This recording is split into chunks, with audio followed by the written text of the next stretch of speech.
घर बांधून बघावं आणि लगीन करून बघावं. त्या शेजारच्या बाया कधी निघतात हे कळतही नाही. त्यात आणि पोरगी बघितली विरारची. इथं काय पोरी नव्हत्या काय की धाड भरली होती इथल्या पोरीना. आता कधी जायचं त्या विरारला आणि कधी यायचं.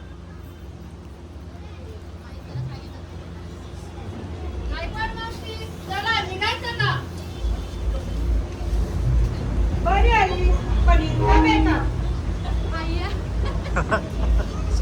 लग्न करायचं नाही, लग्न ठरवायला चाललोय आपण. एवढा मेकअप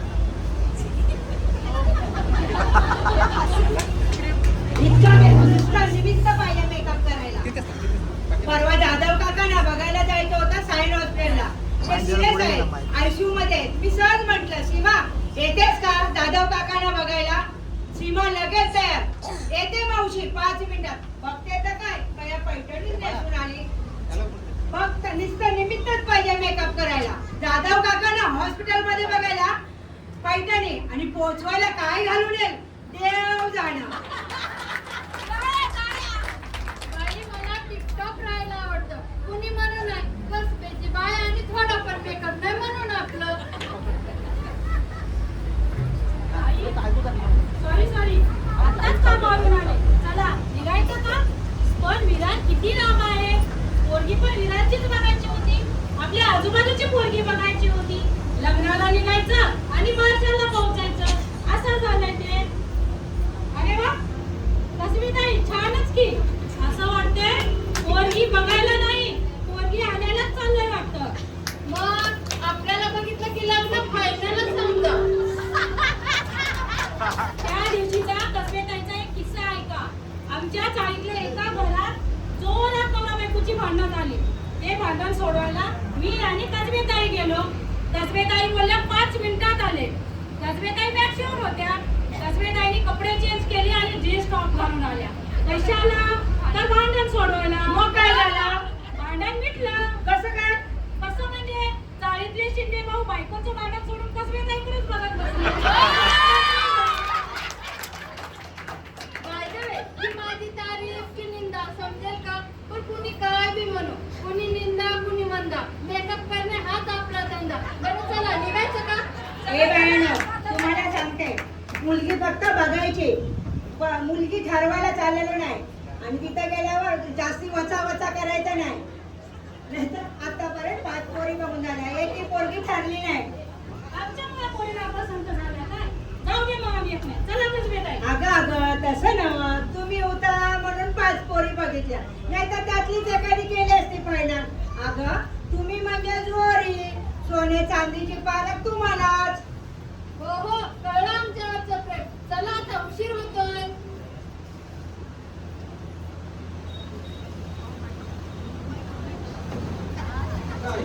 किती वेळ आपल्याला विरारला जायचं आहे. उपनगरला नाही. हो बाबा विरारला. इथले काही पोरीना शिंग फुटली होती म्हणून ती विरारची बघितलीस. ए देवा पांडुरंगा आता तरी पोरगी पसंत येऊ दे. ए देवा मसोबा या वर्षी तरी घरात वरात येऊ दे. ए देवा बिरोबा या वर्षी तरी मला सून बघू दे. ए देवा महादेवा या वर्षी तरी माझ्या घरात पाळणा हालू दे. बोलवा की अजून 2-4 देव. आपल्याकडे लय मोठी लिस्ट आहे देवाची. कुणालाच राग नको. अहो कुठेतरी बुद्धांचं बी नाव घ्यायचं की बरं वाटलं असतं आम्हाला. नाहीतर हे आहेतच आपल्या बोकांडी.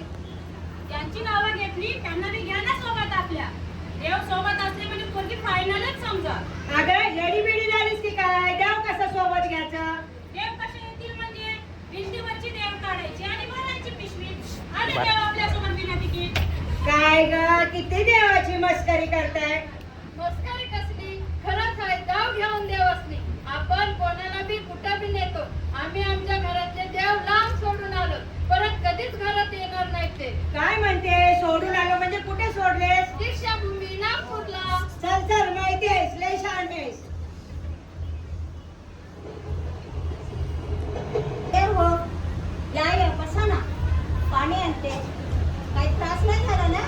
त्रास म्हणजे प्रवासाचा त्रास. विरार खूप लांब आहे ना. आमच्याकडे एवढा प्रवास नसतो. बोलवा मुलीला. वैशाली भेटायला मागे.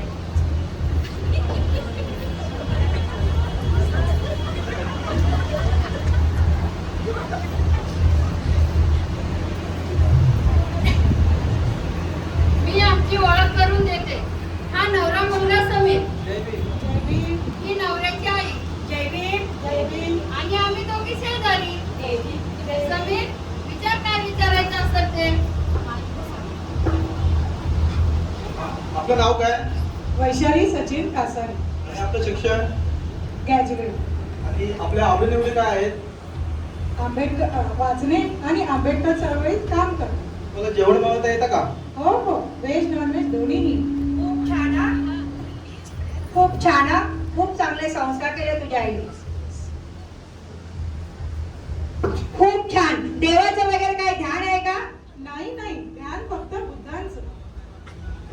बस बस काय पण मावशी, अगदी आमच्या मनासारखी मुलगी शोधली तुम्ही. अगं पण शिक्षणासोबत संस्कार हे पाहिजेत की, म्हणून करायचं उपवास. सोमवार मंगळवार करून गुरुवार बरं असतं ते. तुम्ही नवरी बनायला आलात की मंदिराला पुजारी? नाही नाही, तिने आपला सहज विचारला. तुझ्या आईने खूप चांगले संस्कार केले तुझ्यावरती. हो ना, आमच्या इथे प्रबुद्ध परिवार नावाची संस्था आहे. तिथे संस्कार आणि शिक्षण मिळाले. आम्हाला गर्व आहे. आमची मुलगी सामाजिक चळवळीत आहे म्हणून. मग आम्ही मुलगी फायनल समजू का? मलाही काही प्रश्न विचारायचे आहेत मुलाला, विचारू का? हो विचार ना. अगं तू कशी प्रश्न विचारणार? जसे मुलाने प्रश्न विचारले तसे. नाव काय तुमचं? समीर गायकवाड. पूर्ण नाव? पूर्ण नाव समीर नथुराम गायकवाड. शिक्षण? माझं शिक्षण ग्रॅज्युएशन आहे. जॉब काय करता? मी बँकेमध्ये क्लर्क आहे. याच्या व्यतिरिक्त आंबेडकर चळवळीत काही योगदान? हो, 14 एप्रिलला मी आंबेडकर जयंतीमध्ये सहभागी असतो. जयंतीची वर्गणी पण देतो. आणि 6 डिसेंबरला तर दादरला असतो. डॉक्टर बाबासाहेब आंबेडकरांबद्दल काही मत? नाही, मला विहारामध्ये यायला वेळ मिळत नाही. का? विश्वरत्न डॉक्टर बाबासाहेब आंबेडकरांबद्दल विश्वरत्न डॉक्टर बाबासाहेब आंबेडकरांपेक्षा बिझी आहात का? विहारात जाता का? नाही. का? विहारात जायला आवडत नाही की बुद्ध बाबासाहेब मान्य नाही? नाही, असं नाही. मला कामातूनच वेळ मिळत नाही. मग मलाही तुमच्या सोबत लग्न करायला वेळ नाही. मला आंबेडकर चळवळीत काम करणारा, निर्व्यसनी, विहारात जाणारा आणि आपल्या धम्माशी प्रामाणिक असणारा नवरा पाहिजे. त्यामधले एकही गुण तुमच्यामध्ये नाही. त्यामुळे मला हे स्थळ मान्य नाही. क्या बात आहे. अशी तुम्हाची लेक जेव्हा घराघरात जन्माला येईल तेव्हा बाबासाहेबांचे विचार घराघरापर्यंत पोहोचून समाज प्रबुद्ध झालेला असेल. म्हणजे आम्ही काय समजायचं? काय समजायचं म्हणजे समीरने आता विहारात जायचं. समीरने आता आंबेडकरी चळवळीत काम करायचं. आणि समीरने आता इथे जयबी म्हणून थेट आपलं घर गाठायचं. भविष्यात वैशाली सारख्या जास्त मुली घराघरात जन्माला याव्या असं वाटत असेल तर आपल्याला विहारात गेलंच पाहिजे. म्हणून म्हणतो या विहारात, या विहारात, या विहारात. नमो बुद्धाय, जय भीम, जय प्रभू. दोन